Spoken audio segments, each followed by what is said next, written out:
पहले से।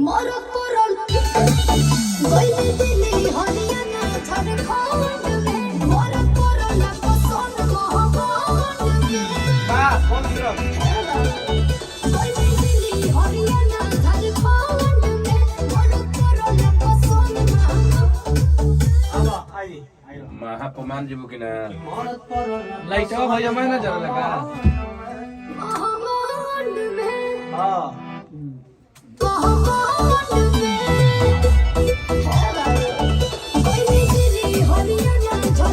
भैया ट्रैक के साउंड कम कर दो क्लियर आवाज नहीं सुन स्पीकर पे ध्यान दो।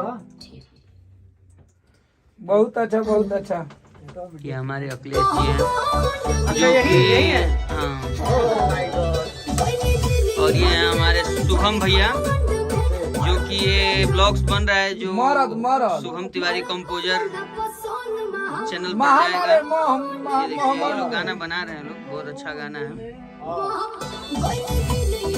ये हम लोग के पंकज बजधरी भैया जो हम लोग के गैर जीवन है जो बहुत पहले से इनको देख करके हम लोग गाना गाए बहुत सारे गाने गाते रहते बहुत सारे सुपर हिट भी है देवी गीत तो पूछिए मत। ये हमारे सतीश बबुआन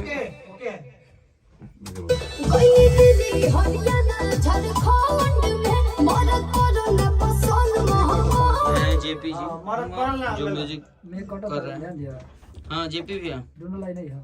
देखिए जेपी भैया हैं भैया म्यूजिक डायरेक्टर जो बक्सर म्यूजिक भैया करते हैं। दूसरका में कुछ तंकी से थी लेकिन शुभम भैया अपना बना रहे हैं बता रहे हैं कंपोजिशन शुभम भैया का है इस गाने का।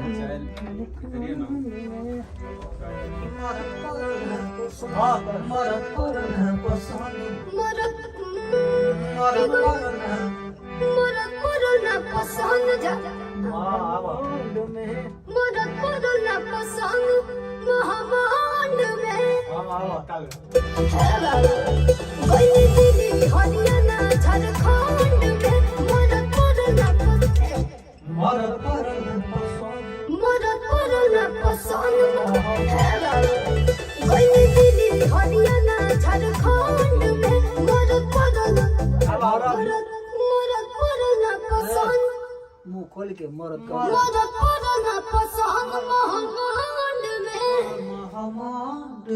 महामांड में